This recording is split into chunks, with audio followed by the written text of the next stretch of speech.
Now, a top story here on WION. UK's annual Conservative Party conference kicked off on Sunday. Day 2 of the conference is currently underway in Manchester. The crucial event serves as a platform for Tories to flesh out new policies and party manifesto. The conference this year is Prime Minister Rishi Sunak's first since he became party leader last October, and is also likely to be his last before the next general elections.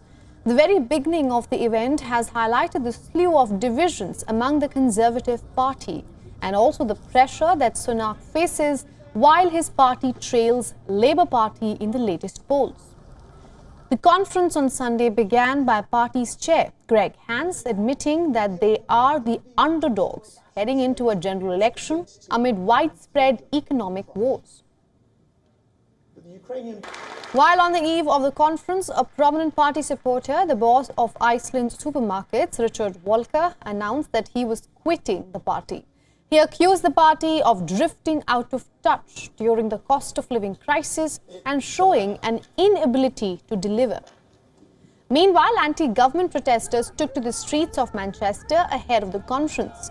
They were heard chanting slogans such as "Get Rishi Out."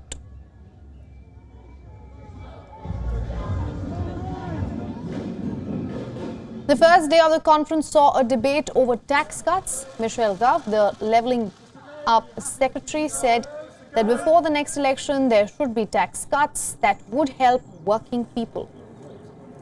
While former Prime Minister Liz Truss is also expected to use his speech today on a fringe event to demand a reduction in corporation tax. She is pushing for corporation tax to be cut from 25% to 19%. However, in an interview with the BBC, Rishi Sunak signalled his support for tax cuts. He refused to put any timetable on announcing them. He said that the priority of the government is bringing down the inflation.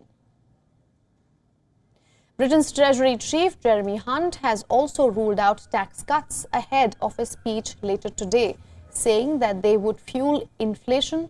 And according to excerpts of Hunt's speech released in advance by the Conservative Party, he is going to announce a hike in the national minimum wage.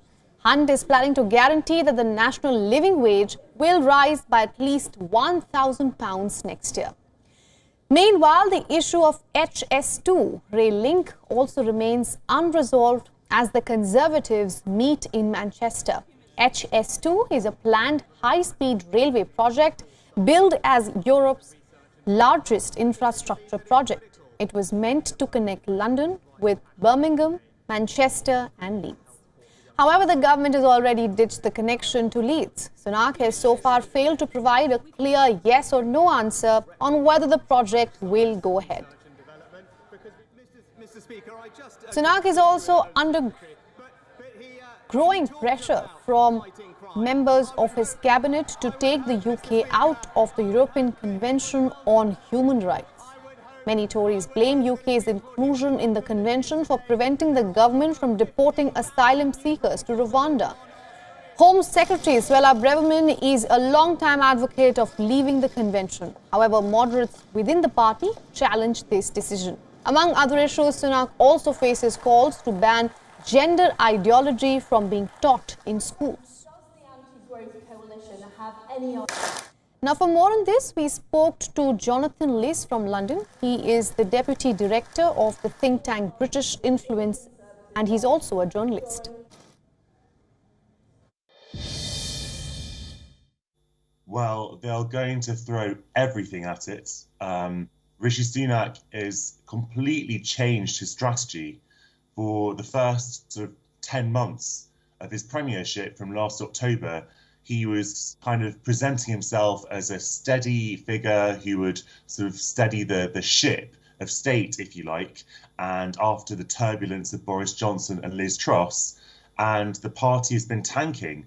And so now he's panicking, he's desperate, and he's completely changing tack. And now he's sort of throwing out policies all over the place. Every single day there's a new announcement. Every single day there's a policy that seems to come out of nowhere and people don't know what to make of it. But it feels like desperation because that's what it is. And I don't see how any of it is going to change the course of the polls. Fundamentally, The economy is in a bad way. People are feeling very, very hard at the moment in the cost of living, in their wages. Nothing in Britain feels like it's working. These are the fundamental problems. And while those problems are ongoing, Rishi Sunak doesn't really stand a chance.